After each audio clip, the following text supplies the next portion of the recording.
Hi, and welcome to What's Cooking. I'm Roger Brainard, darn good cook. Today, we're going to make guacamole. It's so easy and so good, you'll probably never buy it from a store again. Stay with us. Okay, our ingredients for the guacamole today. We have 2 avocados. They're ripe enough. I don't think they're overly ripe. Hopefully they're not. We have a tomato. We're going to use probably 1/4 to 1/2 of that tomato because we don't want to put too much moisture in. I've got a full lemon here. We're going to add as much lemon as we can without making the guacamole too thin. I'm going to use about 1/2 of a small onion, chopped very, very fine. You can, if you want, add peppers to them. I'm not going to. You can add garlic to it. If you do, put it through a garlic press. I'm not going to do that either. And as always, we have my favorite, Himalayan salt. Okay, let's get going. I'm going to show you what I do with the avocados. I want to keep the peel as a small dish for the guacamole. So what we're going to do is we're going to cut these in half. We're going to twist them apart, take the seed out, and we're just going to scoop the avocado out of the shell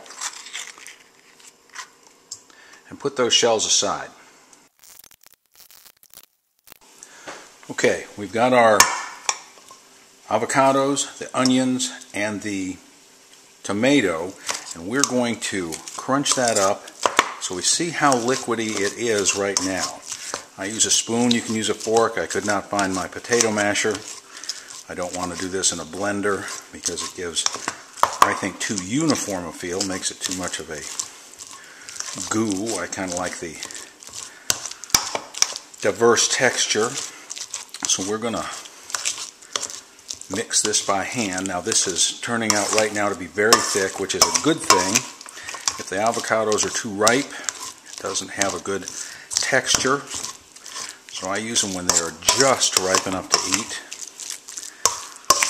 Now we're going to put, I have the juice of 1 lemon. I'm going to risk putting all that in there. You can fold it in a little bit closer, but I think that stuff is definitely strong enough to take that. And we're looking good. This is something that you want it to have a texture just about like that. And we are going to add, again, a carefully measured palm of, well, we're not going to put that much in there. We're going to do, I'm going to say, about 1/4 of a teaspoon, if you can see that. That's the small one, not the big one in there. And we're going to taste it and see how it goes. But we have to mix that in there thoroughly. We don't want to have a salty spot. So we want to fold that in there really well. You can leave the tomatoes out. If you have someone that has an issue with seeds and things, you can de-seed the tomato. We don't have anyone that has that issue around here, so we're just making it like this. Now, what we're going to do, as if it were a deviled egg, I'm going to put this back in the shell for individual servings. I like to be sure to take the tags off of the avocado when we do this. And usually there's a little bit left over that I can have right away.